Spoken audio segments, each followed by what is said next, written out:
You're listening to Acton Millwall, broadcasting from the beautiful South Birmingham. Accept no substitute. Well, hello, dear listeners. I'm Neil Fizzler, and welcome to a very special edition of Acton Millwall to discuss the relaunch of the Lions Trust, which has happened in light of the fan-led review of football governance by Tracy Crouch MP, which was released towards the end of last year.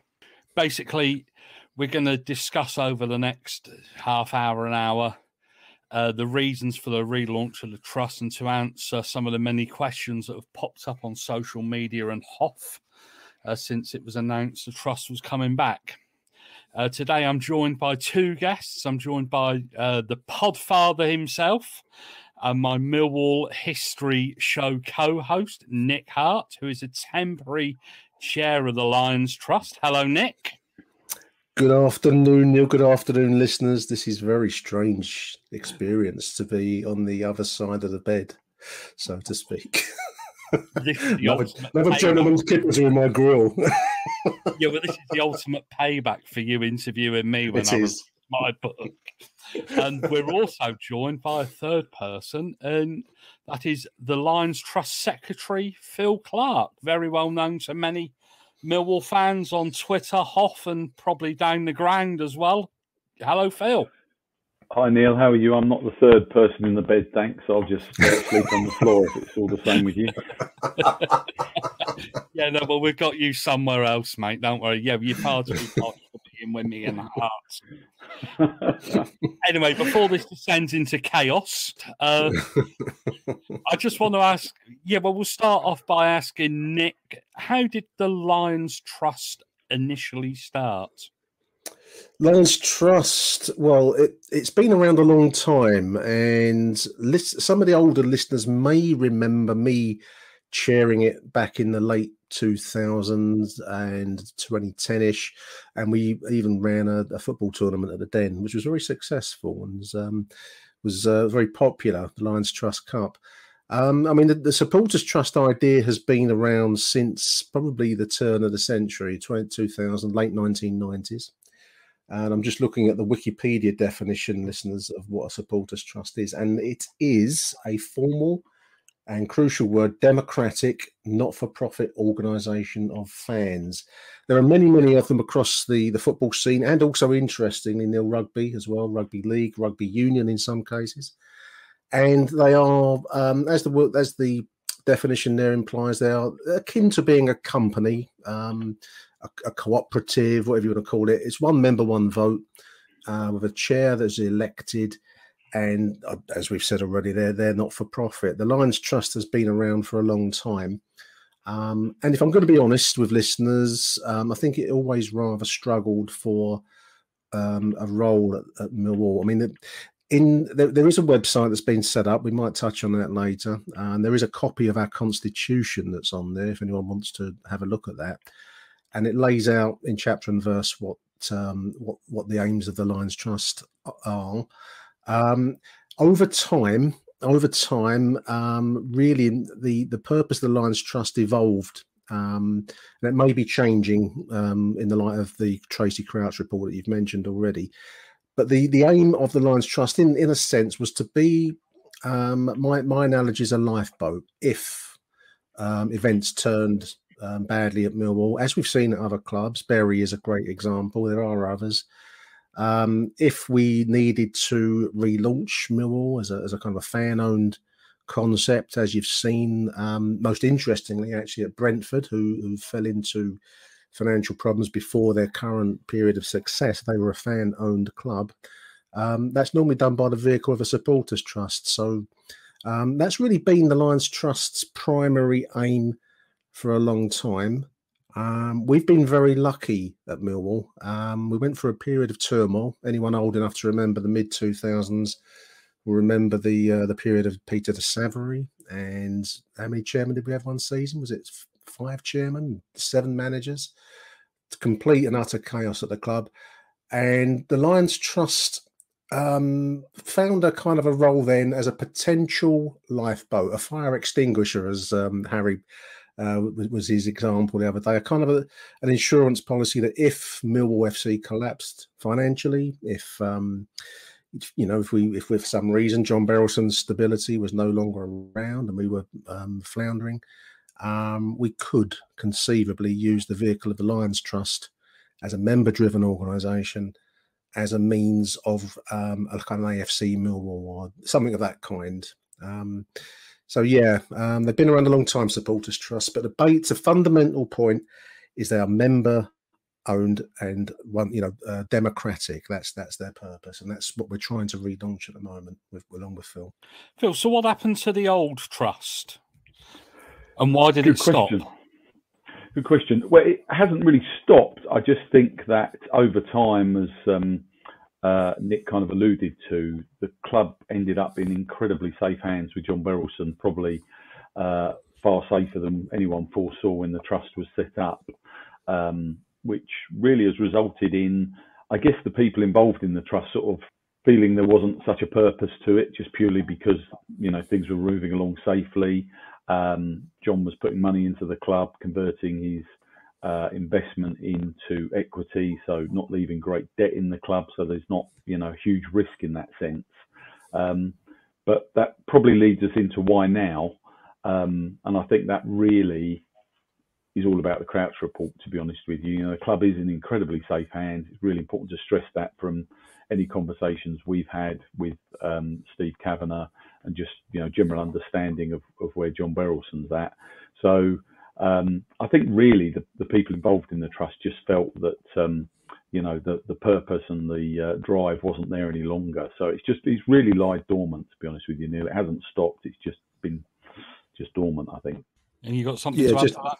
Yeah. Just to reiterate, I mean, I was chairman of it from 2006 or 7. I can't remember now. Around about then, until probably about 2015, 2016ish, when I'll be honest with listeners, I'd kind of had enough of it by then. I wanted to bring somebody else in. I think sometimes with a lot of these kinds of voluntary organisations, there's a major problem, not just at Millwall. I mean, this is a thing that you see in all sorts of areas in life generally, but anything that is politics, whatever you want to look at, it tends to be the same people, the same faces that are willing to do stuff, and that's fine to a level. But I was really keen to step away. I'd been chair of it for 8 years nearly, and I'd had it. I felt I'd brought all that I could to the role, and I was really keen to find somebody else to step into the chair. It's one of the things that we're really keen now, while we're relaunching it, is to bring new faces in and maybe new energy, new fresh blood. That's a good way to put it.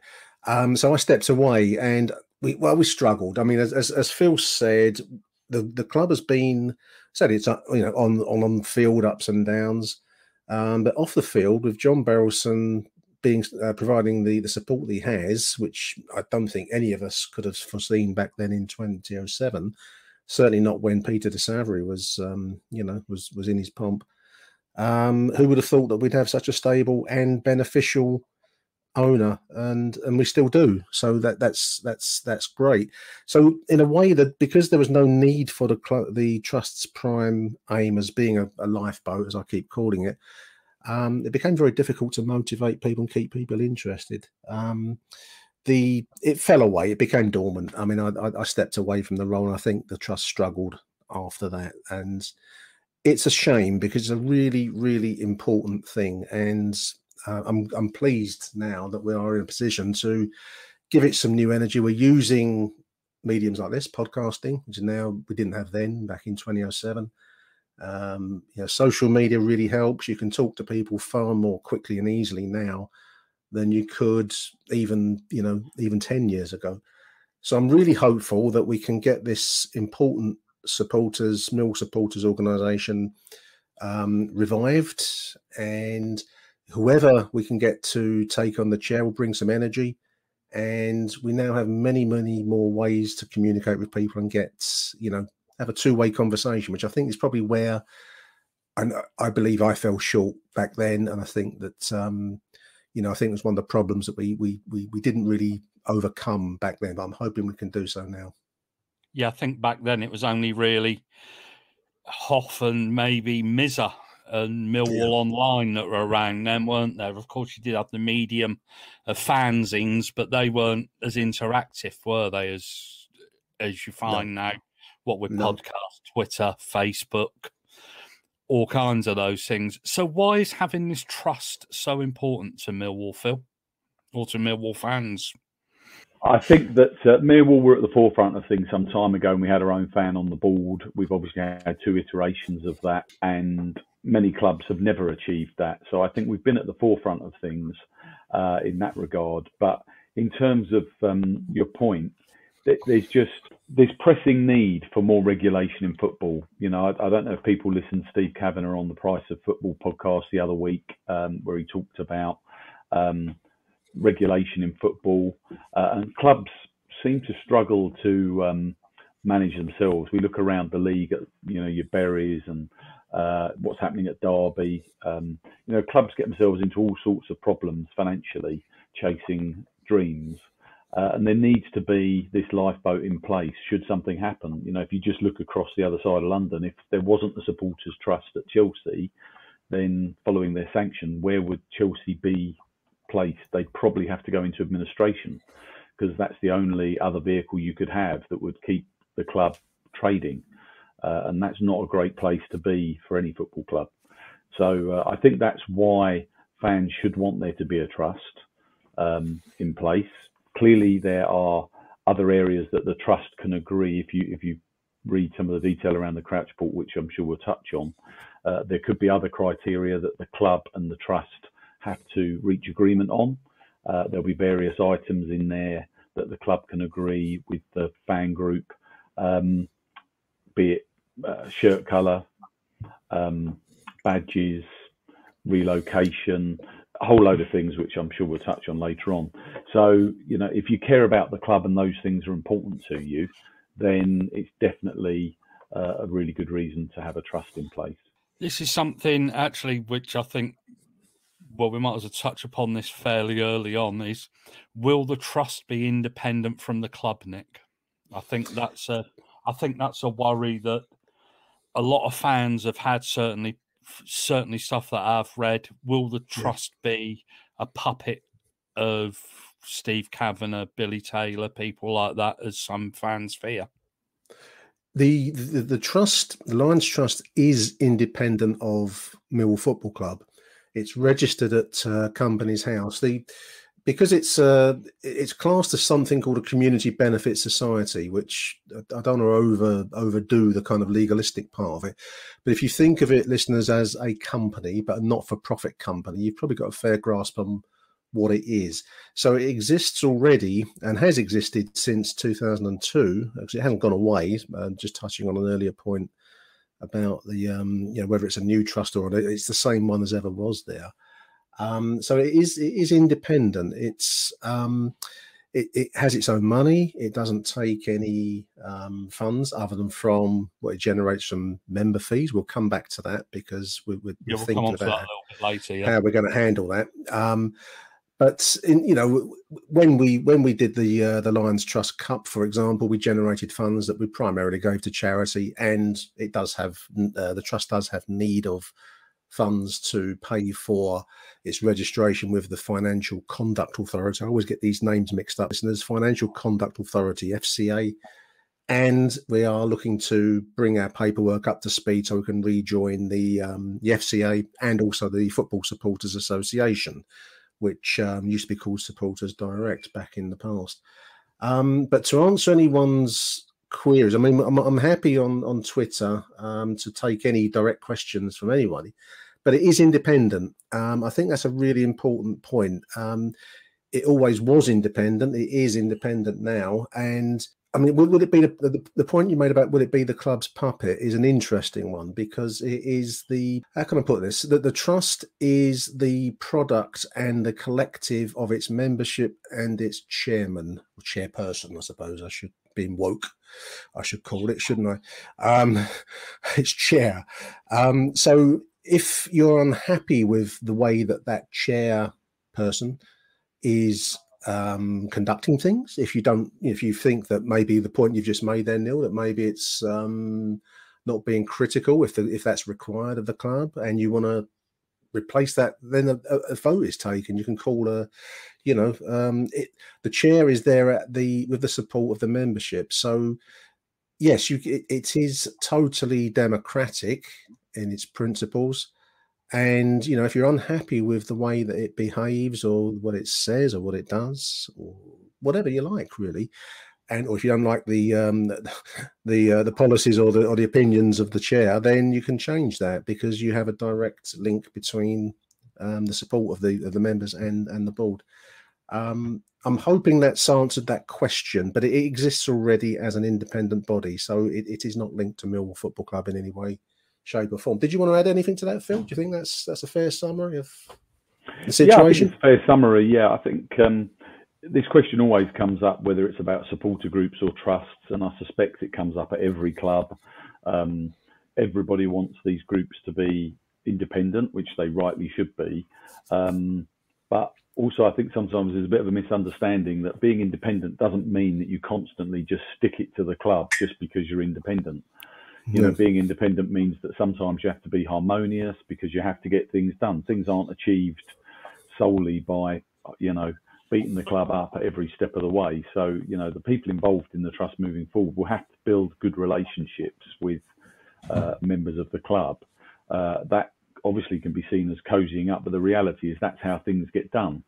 That's not to say that if things aren't right, then members of the trust or a supporters group should be prepared to hold the club to account on those things on behalf of their membership. Yeah, well, I think one of the points levelled at the Millwall Supporters Club is that they are too close to the club, and there's a deep distrust of them. So is the trust independent of the Millwall Supporters Club? Yes, Nick? Yes, it is. Yes, it is. I'm just looking at the actual constitution, which is on the website, listeners, which is, I don't know if you still say www. I do, because I'm old, but it's the lionstrust.org on the internet. If you go on there, you can bring up a PDF file of the Lions Trust constitution. So it's independent of Millwall Football Club. It's independent of anything. It exists in its own right.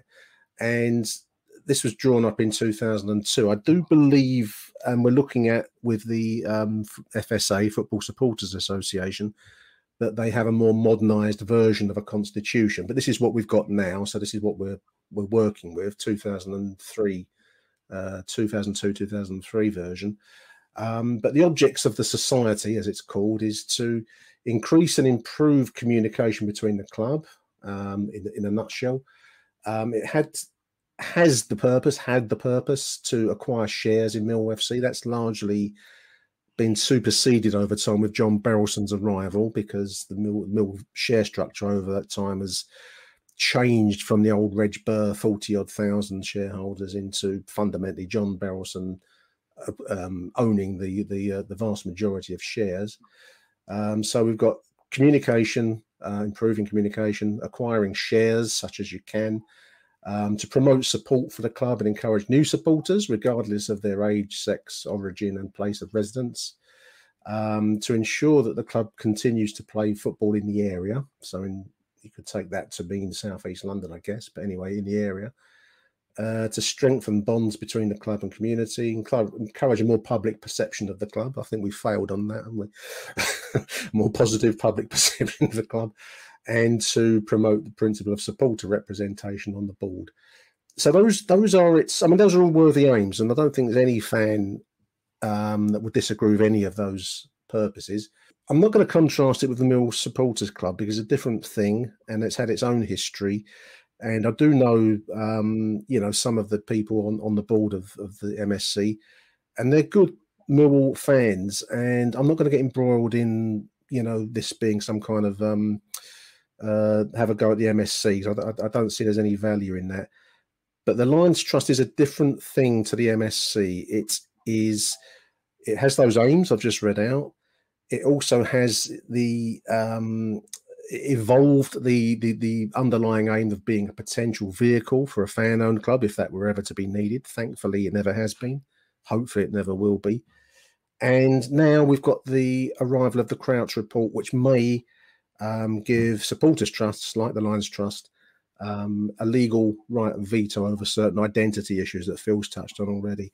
So it's a really important thing. And as I've said already, I'm just glad that it's acquiring some new life. I'm hoping that with our online presence and this show that we're going to encourage people to certainly take an interest in it and hopefully take on some of these roles, because it's like a lifeboat, Neil. It's I said this on the other day when I was speaking to the boys on the show. If you get on a cruise liner, you don't necessarily want to get in the lifeboat, but you do if the ship sinks, and that's its prime purpose. And potentially, in a similar vein, the golden share veto idea gives the supporters an ability to control the club's identity, so you don't get a Cardiff City being turned out in all red, whole Tigers rather than whole City, and other similar things that we've seen across football where money gets involved. I've waffled on. I'm hoping I've answered that question. Have I missed any points out there, Neil? Just one thing I would like to pick Phil up on, actually, or we'll ask Phil, and it was something that was mentioned on Hoff quite a lot. I don't want to turn this into a MSC bashing exercise, but there are genuine concerns, I think, amongst some of the fan base. Can a member of the MSC committee be a member of the Lions Trust committee as well? Okay, and good question. Helpful? Is that helpful? Good question. The truth is that it's a democratic organisation in the same way that you could be, if you were, in the union world, you could be a member of two different unions. There's nothing to stop people joining, in the same way that if we had IMSA or AMS, you could be a member of AMS and IMSA and a member of the MSC. And if you then chose to stand for election, you could do, provided you got enough votes. Whether the membership would want to vote for somebody that was on three different committees would be interesting, because clearly you're really dividing your time. And I'd say, people on the MSC, I don't particularly, I know one or two of them, but not, greatly, to be fair. I would be very surprised if they'd want to put themselves in that position, bearing in mind kind of the amount of grief they've probably taken over the last 2 or 3 years with the MSC. So is it possible that they could stand? Yes. My personal preference would be that the trust gendered enough new members that we introduced some fresh and new blood into the group, because we all want the trust to have the best possible chance to start its life with everybody's support and not shrouded in the politics that we're kind of already seeing in the sort of line of questioning from Jeremy Paxman. I think it's difficult to block people. It would be incredibly undemocratic to do that. The simple fact is, get enough people to join. If people want to stand for election, that's their choice, and the membership get the right to vote for who they want. And it's a bit like politics in this country. You're going to get the people that you deserve. If you don't bother to join and don't bother to vote, then that's kind of the risk. I don't think Nick or I would feel comfortable changing the constitution to deliberately block certain people. If you do that, what happens if no one else stands? It's very true. But I think from a credibility point of view, that if you want a clear distinction between the Lions Trust and the MSC, you can't have a crossover on the committee. I think there was something Nick wanted to add there. Yeah, no, I'm going to sound like I'm back in the trade union room arguing my case in the hearings and panels that I used to sit in on. I don't mean to, listeners, honestly. But I've just on Phil's point, I've just been flicking through the rules, the constitution, which is what guides the trust. And these rules are not our rules; these are ones that were drawn up by Supporters Direct, a government organisation. But anyway, number 9 says that membership of the Lions Trust, put that in, membership of the trust is open to any person, firm or corporate body who or which are a supporter of the club or has an interest in the game of football in the area and is in sympathy with the society and agrees to be bound by its rules. So you with my trade union hat, you'd be hard pushed to bar anyone because you don't particularly like or your perception of who they might represent doesn't fit in with your own. The answer, as with anything in this life, whether it be politics or anything else, is if you don't take part, as Phil's just touched on, then you can't complain at the outcome that you see if you haven't either put your own name forward or supported somebody that you do think could do a good job. You certainly can't bar anyone, and that would be a problem if anyone out there is expecting somehow for us to say these can't join, only a certain type of Millwall fan can, because the rules don't allow that, and to be quite frank. And I mean, Phil said it already, and I couldn't support anyone that wanted to go down that road.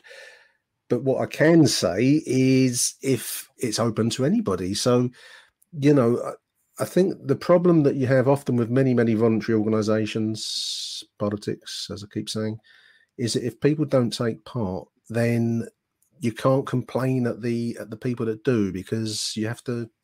Sometimes someone somewhere's got to put their head above the parapet, and you know, sometimes it can get a bit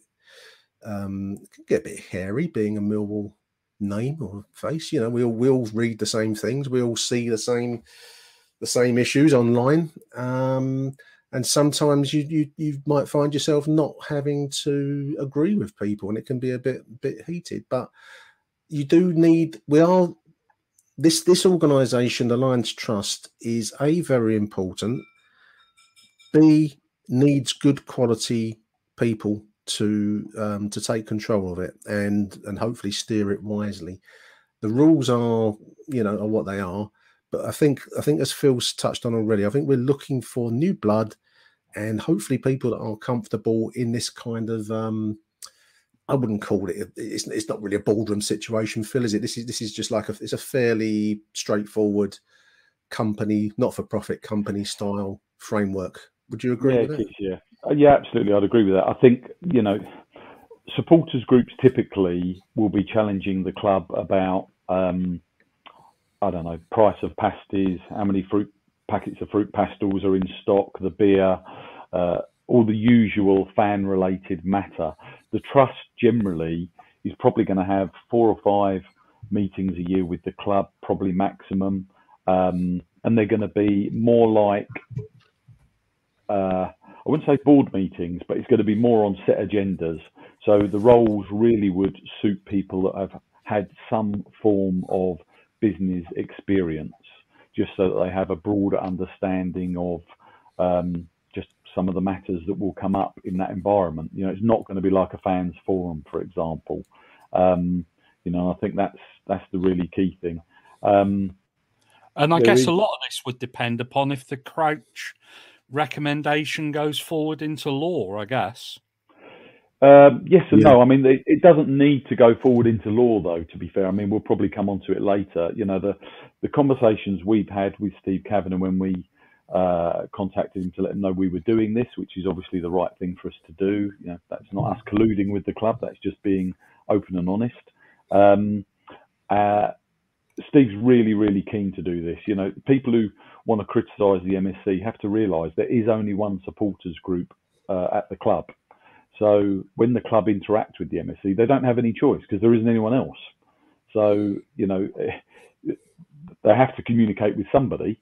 And the great thing is that the trust will give the club another avenue to support with, to communicate with a different group of supporters on different matters. And one of the things that came out in the Price of Football podcast, which again, I'd really encourage people to listen to. Steve was on there for maybe 20, 30 minutes.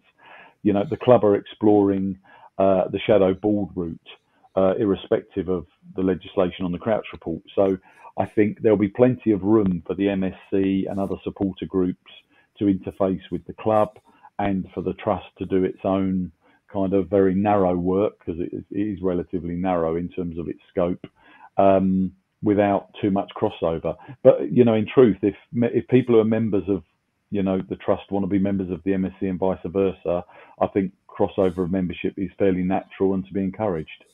Phil, can I just pick you up on one point there? And it might be a point that some people might be unaware of, but what exactly is a shadow board? Okay, so one of the recommendations in the Crouch report is to create a shadow board. So that would be a non-executive board. So you wouldn't be registered at Companies House or any of those things, but basically it would be a board made up of various different parties that represent different aspects of Millwall, that would have regular communication and meetings with elected officials at Millwall, be that, you know, the main board or even John Berylson or Steve Kavanagh, whoever, you know, they decree. So, for example, you may have on there representation from the supporter groups. You could have representation, well, you would have representation on there from the trust, definitely. It could include representation from, say, fans under the age of 30. It could have representation on there from the Junior Lions, Junior Lions, the Mental Health Trust, the inclusivity and diversity group. Basically, it could be a shadow board, maybe of, I don't know, 6 to 10 different seats, effectively representing different aspects of the club. Could include a social media group, for example, that encompassed all of the online and the podcast and so forth.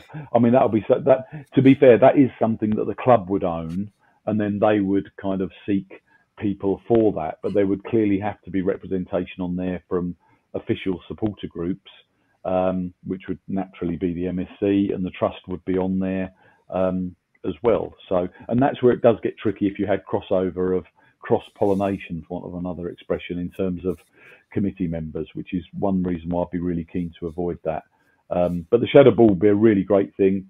Steve seems to be really behind it based on what I heard on the podcast. So I think, you know, there's something really positive to look forward to, because there's no doubt in all of our minds that relationships and communications between club and fans can always get better, regardless of what stage we're at the moment. It can always be better. So when are we actually looking at elections, Nick? We are gathering members at the moment, and by members I mean we're asking people to email us with an email address, and I believe certainly a name and an email address. I don't think we're asking for mobile phone numbers, but we have about 140 plus responses so far. We are bringing our paperwork together. I spoke to the third part of the triangle at the top of the Lions Trust is our treasurer, Steve Jones, who's not with us for this conversation. But I spoke to Steve earlier on. He's working with the FCA and the Football Supporters Association to bring the paperwork up to speed, because, as we've said already, the trust became dormant. So it needs to be updated and regulated, that kind of and thing. Dealing with the Financial Conduct Authority, apparently I've never dealt with them. I don't think I ever do want to deal with them in my life. Apparently it's a very slow and picky process. So Steve is going to be working with the FSA. I keep too many acronyms here. To bring the paper association, basically. So we've got 140 odd inverted commas members at the moment, and the reason I put inverted commas around it is that at some point in the near future, I'm being a little bit vague, and I apologise to listeners. We want to see if we have any potential chair, man, woman, person, whatever other word we want. Anybody else who's got a pronoun after their name. We have a pronoun, so we all don't get cancelled. We're hoping. I've had a contact already, but I want to see if we can get at least 2 potential candidates, because to have a decent ballot, you need at least 2 choices, in my opinion. So we're working on that at the moment. I would like to bring this to a head reasonably soon, because without playing violins in the back of this podcast, listeners, I don't want to temporarily chair this for too long for reasons of health. And Neil's doing a violin move on I don't want to do it for health reasons. I'm not going to go down that road. Anyone who's followed the podcast knows that I'm under medical instructions not to load myself up with any more stress than being a Millwall fan actually gives you. So we're looking for decent quality committee members and a decent quality chair as well, that we can then offer up to the membership. to take a vote on, and that person will then command the support of their members, as to put it, and they can take this thing forwards. So we're probably looking what, the end of the season, sometime. I would hope the end of the season. That's my view. I mean, whether we can get the paperwork tied up, then I don't know. To be absolutely open, I think in a way that will be the least of our worries. Phil might disagree with me on this. That's something that's can be worked upon, because that's registration with the FSA and just the Financial Conduct Authority, he says with a throwaway tone. I think the sooner we can get, I'll pass over to Phil to see if he agrees with me, but the sooner we can get a membership together that we can then organise an election around and candidates, the better. I'd like to aim for the end of the season, Neil. Whether that's going to be possible or not, I don't know. It depends on who contacts us. Part of the reason for doing this show today. Before the start of next season. I'd hope so. Yeah, if we have a candidate and it were candidates, I'd like to get the ball rolling on it as soon over the summertime, as soon as we can get it going, to be honest. Phil, have you got anything to add on the potential timetable? No, I mean, that's the ideal scenario, is to get it wrapped up before the end of the season. I think Steve, Nick, and I, see ourselves very much in temporary positions, and I think for the integrity of the trust, the ideal scenario is that we get a new committee in place, and none of the three of us need to stand for election to fill holes, for want of a better expression, because that kind of demonstrates for me, A, it's democratic, and B, its integrity, by the fact that we've kind of got involved, hopefully, got things back afloat and tidied up, and then a new committee is elected by its membership and it takes its own direction. And as Nick says, once there's a new committee in place, they may choose to instigate the football tournaments again. They may choose to do other charity events. There's all sorts of things that they can get involved with as a trust if they choose to do so. So it can be as large or as small as the membership and the committee want it to be. So basically, who will get a vote in these elections? There's an interesting point. Go on, Phil. You take this one, mate. No, I was just going to say. I mean, look, the process, it ties into the process. So as Nick said, we've got the website there where people can put their details in. I think it does ask for contact number, email address, location, and name, just so that we've got some basic detail about people. Once we move the administration side along, there'll be a application form for a membership, which again legally we have to do because it's constituted, so you have to have a membership form, which I think can be done online. There needs to be a membership fee, because effectively by joining the membership of a society, you have to pay a membership fee, which gives you one share in that society. So if we had 1,000 members, there'd be 1,000 shares. Each person has one each, and so forth. And it's one member, one vote, like every constitutional society would be. So in theory, it's pretty straightforward. I think we can get all of that together in terms of the voting. Anyone who is a paid member of the society will be entitled to a vote. Nick and I have looked at some online voting software that was recommended to us, so we can make it really easy for people. There's not necessarily a need for everyone to trundle up to Harry's bar at 5 o'clock in August to say aye or nay. We should, in theory, be able to do a lot of this online, which makes things a lot easier. So really, I can't say it enough times. I just really want to encourage as many people as possible who care about the club to get involved. It's not really going to cost you a great deal of money or time. The more membership we've got, then the better chance there is of more people that will stand for election. More people that stand for election means a stronger committee moving forward. It's as simple as that. Go on, next. Sorry.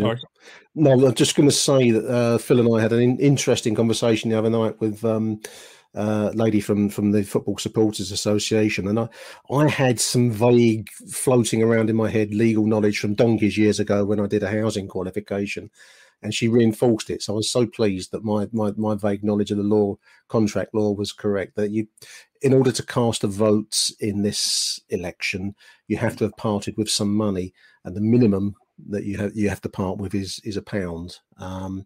And I don't feel comfortable.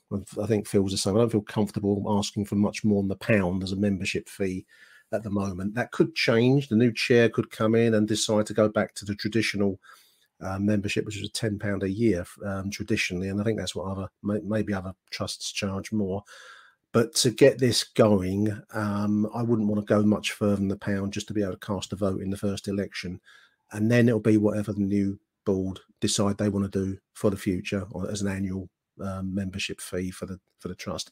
It could carry on as 1, it could carry on as 5 or 10 or whatever people want to do. So when we organise the election, we'll come back to all of our email contacts, our members. We might be asking for £1 off you to cast a vote. Up to you whether you want to pay that or not. But I thought £1 seems to be such a minimal amount that even at Millwall, we couldn't get any objection for a packet of fruit pastels as a potential vote in an election. But I'm sure someone will have something to say. More news on that as soon as we can get it organised, I think. Yeah, no, that brings me quite nicely on to my next point, which was going to be how much is a membership fee. And £1, I don't think you can really argue with. And it's a base to build from, isn't it? You get, you said 140 people. What was the last membership figure that you... When the last time that I remember seeing a membership list, and I'm going back a long time here, listeners, I'm going to go back to certainly about 10 years ago, last time I saw it, because it was fading and no one was a member of it, and we didn't have the ease with which now we can communicate. So that was, I don't even have the old membership lists, which I think was one of the other points that may have been made on the message boards. We had about, I think by the end of it, maybe if we had 20 people by the end of it, I'd be surprised. It may even have been less than that, Neil. It was very hard to maintain interest in an organisation that didn't seem to have any obvious purpose, and I think it's a struggle for a lot of supporters trusts. Unless you've got a crisis, unless you've got some reason to be a member of it, that you get something out of it, it's quite hard to sell it as an idea.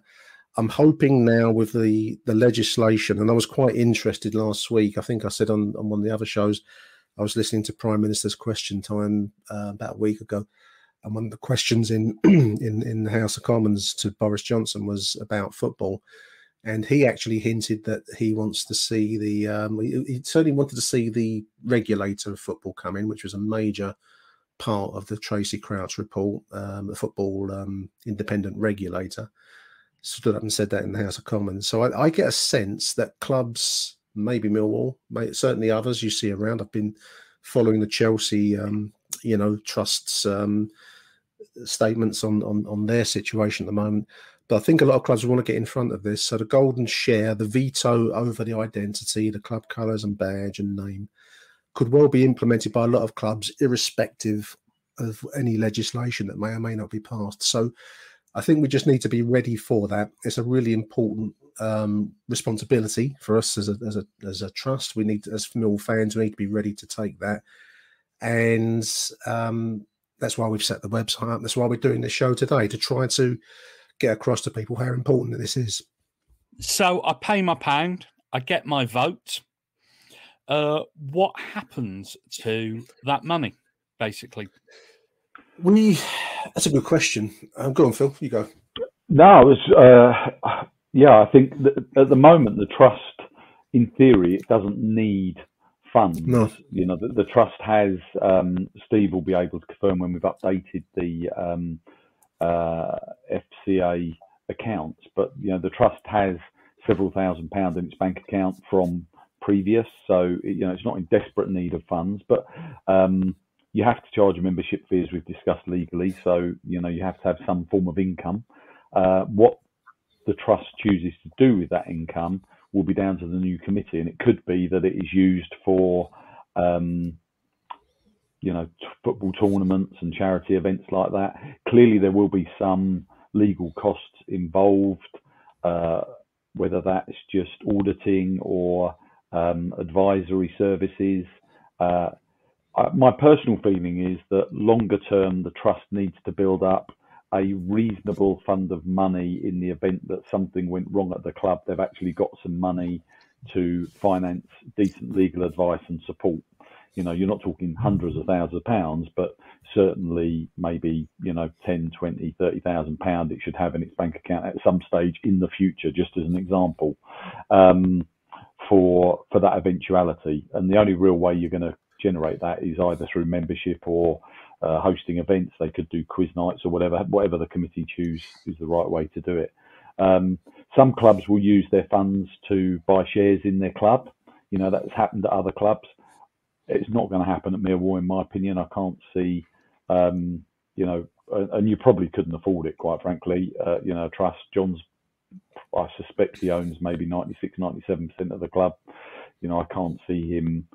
To buy shares in the club, you've got to buy them off of somebody, and the only person really who owns them is John and, you know, a couple of members on the board, and, you know, they're not going to sell them. And if they did sell them, they're not going to sell them at a figure that the trust could afford to buy. So, yeah, I hope that answers the question as best I can. Yeah, well, I guess that if there is a solicitor listening to this who's a Millwall fan, or even an accountant that's a Millwall fan, and they want to come forward and offer their services in that kind of thing, way, I guess that you'd be pretty happy to hear from them. Absolutely. I mean, we have had contact from a legal company already. We have Millwall fans in all sorts of places, listeners, and so we do have some contacts on that front. As Phil has said, you do need some money in the bank. There's actually about 7,000 in the bank from the past, and that money would have been generated from the Lions Trust Cup, really, because membership hasn't been charged for a long time, one way and the other. The £1 idea, I mean, I haven't discussed this with anyone, listeners, so this is me. This is why I've never made a good committee man, because I just go off on my own tangents and make suggestions that I think are brilliant and no one else often agrees. Your own tangents on podcasts, Hart. But for this, on this occasion, if we charged £1 a vote, so to speak, to get a vote, you could give that money to a good cause. Take your pick. There's lots of good causes out there on this occasion. We don't need any money right here, right now for the trust to function. There are fees to be paid for the FCA, the FSA. I dare say companies' house charges. I'm not that experienced on that front.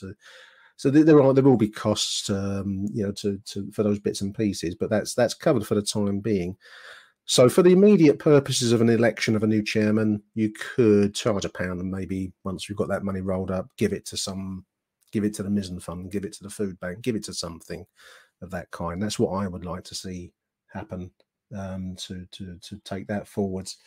Longer term, as Phil has said, I mean, trusts take many forms. I mean, for the most part of Millwall, it's always been a fairly quiet, in the background kind of body. It probably will remain there, but trusts in other clubs do take a much more active day-by-day role. They generate funds, they organise football tournaments, quizzes, social events, you name it, always for the purpose of, you know, assisting their club or for some wider good cause. And that's what I'd love to see happen with the Lions Trust, because I think it's you know, none of us on this show, all the listeners out there, know how generous Millwall fans are when you give them the right event and for the right good cause. And that's what I just love to see, more of that kind of thing going on, because that's really what the trust should be about, and I'm hoping we'll get that. Right.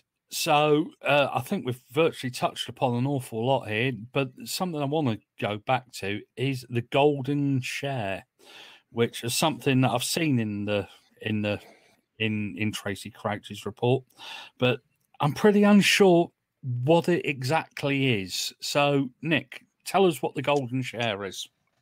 Yeah, it's a strange name for a fairly easy concept, actually. I don't know. The golden share is a great name for what is effectively a veto.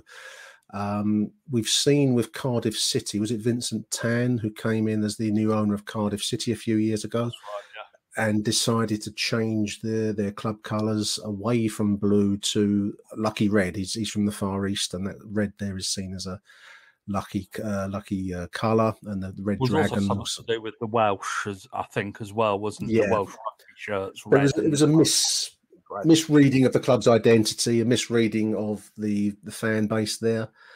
And you've seen it at Hull City. I can't think for the life of me the name of the owner up there. He wanted to change the. It was a lamb, wasn't it? A lamb. Yeah.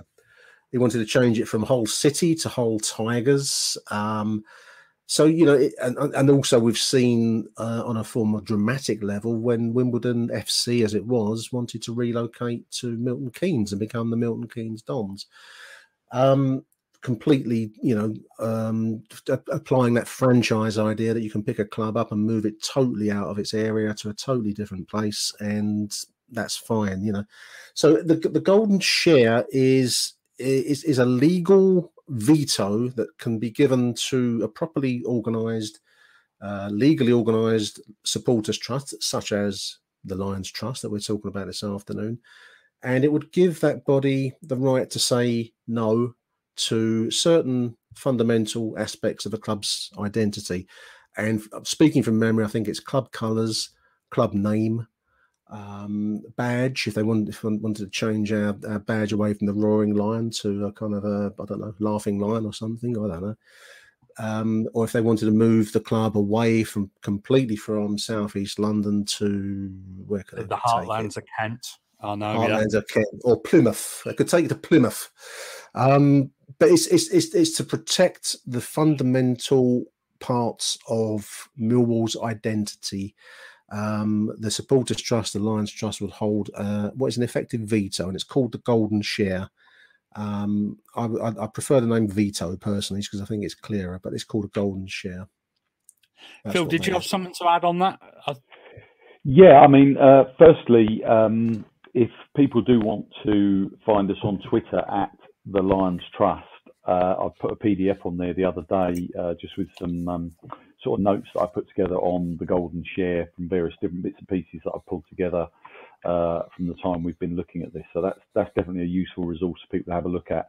I kind of echo what Nick's saying, really. I mean, technically, every organisation is made up of, has to be made up of shares, be it 100 shares or whatever. And you can have one shareholder or 100, whatever. But the golden share in itself is a symbolic share. It's not necessarily a physical share. It's not like John Berylson's going to say, here you are, Lions Trust, here's one share. It's a symbolic share, but that share will have certain rights attached to it as set out in the club's articles of association. So typically the holder of that golden share, which we believe will be the Lions Trust, and we're assured it will be, in Millwall, will be able to outvote all other shares in certain specified circumstances. So we can't outvote John on everything, but there will be certain things that will be pre-agreed or will be agreed with the club in their articles of association that will allow the trust to effectively veto it. So it's not that the golden share itself is a veto, but it gives the holder of the golden share the right to veto. So if that makes sense, is that kind of helpful? Yeah, I think it's quite safe to say that John's been around for quite a long time and hasn't really done anything stupid yet. So I can't see him wanting to relocate the club to the Kent or somewhere like that, or to change the badge or the name or anything else that's going to offend people. But, well, it is a good safety net, isn't it? Yeah, no, you're absolutely right. Sorry, Nick. Yeah, it is a safety net, and there's nothing to say in 3 years' time the trust is just bumbling along, club's doing well, and I don't know, John decides to sell the business. You know, effectively, we've got no idea what may happen in the future. But the point is, if the trust is in place and the trust has those agreed criteria in its articles of association, anyone who then subsequently owns the club is still committed to them and has bought the club on that basis. So that's why it's really important to have them in place while we've got a really engaged and great owner that believes this is the right thing to do. So what other rights could be granted to fans in relation to the club? Well, that's a good question. I mean, at the moment, the Crouch report which is seen as quite radical. You know, it's rocked the football world, isn't it? I mean, there's a huge public relations exercise going on, driven by the Premier League to try to soften some of the proposals, particularly the regulatory ones, which obviously I don't want to be controlled by an independent regulator. I'm quite interested to see, just been following the Chelsea story, but the Chelsea Trust were asking the government to impose, as part of the conditions of sale in with the departure of Abramovich, to whichever consortium takes on Chelsea FC, but to ask that the requirement to have a golden share, and they have a Chelsea Pitch Owners Association there, which is also part of the Stamford Bridge, ownership. But they wanted that to be written into the terms of the sale. So certainly the golden share, the identity stuff that we just mentioned, the Chelsea Trust is asking for the government to impose that on whichever group buys Chelsea. I don't know that there's more. I'm not aware of any more areas that you could campaign on to get more rights. I mean, certainly historically, one of the things with the Lions Trust was that it was seen as, when it first set up, it was seen as the method by which, by buying shares at Millwall, it could press to have a fan on the board. That happened separately. Peter de Savary actually was the first to allow that, and we had Peter Garston to sit on the board for many, many years. So Millwall's always been quite out there in terms of of these kind of fan developments. I think that the way forward for the trust is to get as many members as possible. That's number one. To get a good quality committee, if we can find them, one that wants to work with the club to promote the interest of the support, to organise stuff, social events, as we've said already, and to make it such a positive part of Millwall life that it's just seen as an essential part of the day when you go to Millwall. And I think that on that road lies a great future for the Lions Trust and for Millwall FC, actually, because as we've seen on many other occasions, when the club and the fans are as one, then that's when we're at our best. And that's what I hope the Lions Trust can be part of. I feel you wanted to add something. Yeah, I think what you've got to bear in mind is that in theory, the trust could ask the club for the right to veto on literally anything. The trust could ask the club for the right to veto on the next manager. It could ask for the right to veto on having no betting companies ever as a shirt sponsor. It could ask for all of these things, but you've got to bear in mind the club have to agree to it and the board have to agree to it. And some of those things commercially won't be practical. Some of those things just may not be realistic. But for example, you could, in theory, some of the other trusts have requested that a fan was appointed to the board, which clearly we've been down that road, so we know about that. It could be that if it was a private company, certain financial information would be shared publicly or shared with the trust and the supporter groups. It could be if the club had an audit or risk committee that you had a seat on that. It could be various fan engagement responsibilities or roles. It literally could be anything. The Crouch report just touches on what they call heritage assets, such as the colours, the name, location, and stuff like that. But it literally, you could say, well, we want the right to veto, what colour the rusty stanchions are outside the ground when they're repainted. It could be any of those things. Some of them the board will have no issue agreeing to, and we'll see that there's sense. Some of them they might say, well, we do understand and we agree, but it's not practical for us to give you the right to veto. For example, if we said, if the trust requested of the club, we'd like the right to veto any new incoming owner, if they've got, hidden assets or any of these things, that logistically, or logically makes sense. But, John might not want the right for somebody else to veto his right to sell a club he's invested £120 million in. But there is the fit and proper persons test, which can veto that. So. Yeah, of course. There's lots of things that can interfere with those things, but you have to understand that there's a commercial aspect to the club's perspective, and the trust might have a golden share and might have 300 members, but there's also somebody that's invested 110, 120, 130 million pounds in the club. So you have to respect that sort of balance as well, if that makes sense. Yeah, I think we have to be realistic in what we're asking, I think is what you're saying. No, Absolutely. I think a veto over a manager or over... I was just going to say, I would have vetoed Steve Lomas.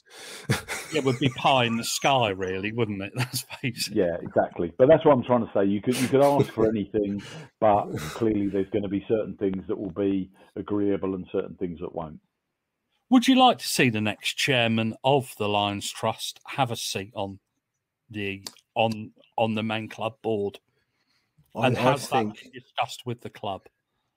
It hasn't been discussed, to my knowledge. Sorry, well, Phil. it kind of has, in the sense that if it's going to be independent, it couldn't have a seat on the board. So no, I don't think it's. I think that's why it would be. That is why you would have a seat on the shadow board.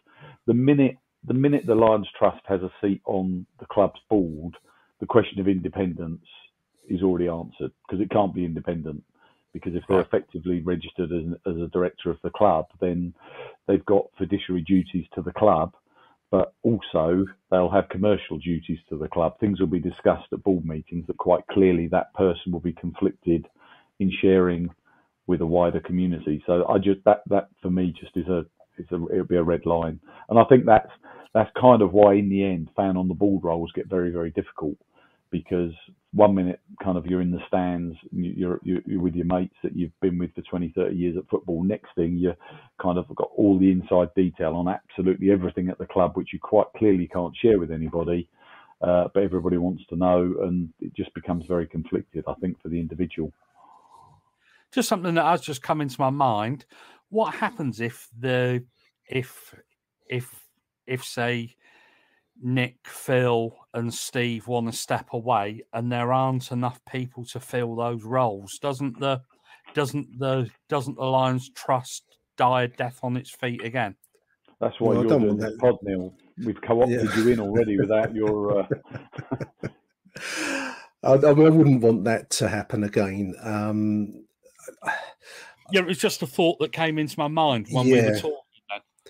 I mean, I wouldn't. I don't really want to do this, and part of the reason that I don't want to do this, obviously I've mentioned one reason already. I'm not going to go back to that. I think it's just really important. I mean, my face has been around a long time doing stuff, and I don't mind, but it's really important that we get new faces. I think that's one of the great failings, if you like, of Millwall fan groups. Generally, it tends to be the same people. I remember on House of Fun years ago, someone said, "Why is it always the same people that do these things?" And I replied back, "Well, why don't you get involved then? Because that would be someone new." But you don't. I would love for there to be new blood and new energy, because no one person. These groups are for everybody. They don't belong to any one single person. Just going back to the point you made, Neil, about the fan on the board. I've just reread the Lions Trust's rules, constitution, whatever you want to call it. And one of the points there, which is handwritten, is to encourage and promote the principle of supporter representation on the board of any company owning or controlling the club, and ultimately to be the vehicle for democratic election to the board. So I think it reinforces Phil's point that you wouldn't want the chairman of the Lions Trust to sit on the board, but that the Lions Trust would encourage that principle that a fan would be on the board. Fan on the board, so you wouldn't want the two for the clash of interest that Phil's pointed out, but the principle is there in the trust rules. But no, I just think it's really important to send out the appeal today. A, for members. Secondly, for, we hope, good quality candidates. If we reach that point that you just made there, Neil, about nobody coming forwards, we'd cross that bridge when it comes. I think the trust is too important to let it become dormant again. But no, I think it's important that we have somebody else doing this if we can achieve that. Right. So I think we've been going for nearly an hour and probably bored people to death. If you're still listening, well done. Yeah, well, that's if we've got anybody still listening to us. So how can people get involved? We'll start to wrap this up now, Phil. Right. Well, first thing, you can find us online at www.thelionstrust.org.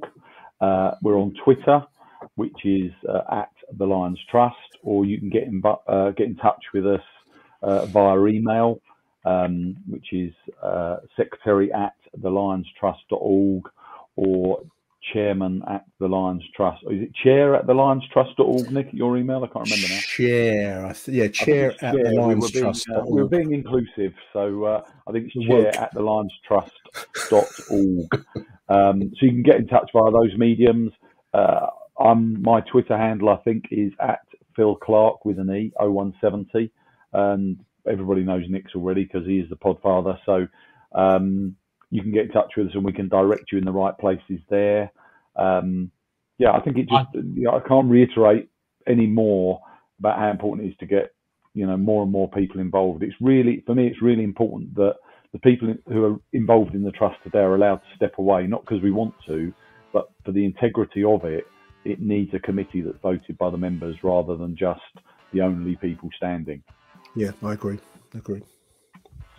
Right, and I think that's quite a good point to actually wrap up on. Thank you very much to Nick and Phil, and of course, all of the links will be in the show description. And we look forward to speaking to you all soon. Come on, you Lions! Thank you for listening to Aston Millwall. If you enjoyed the show, please head over to Apple Podcasts and leave us a cheeky little review. Arrivederci Millwall. Till next time. Who do you want to watch?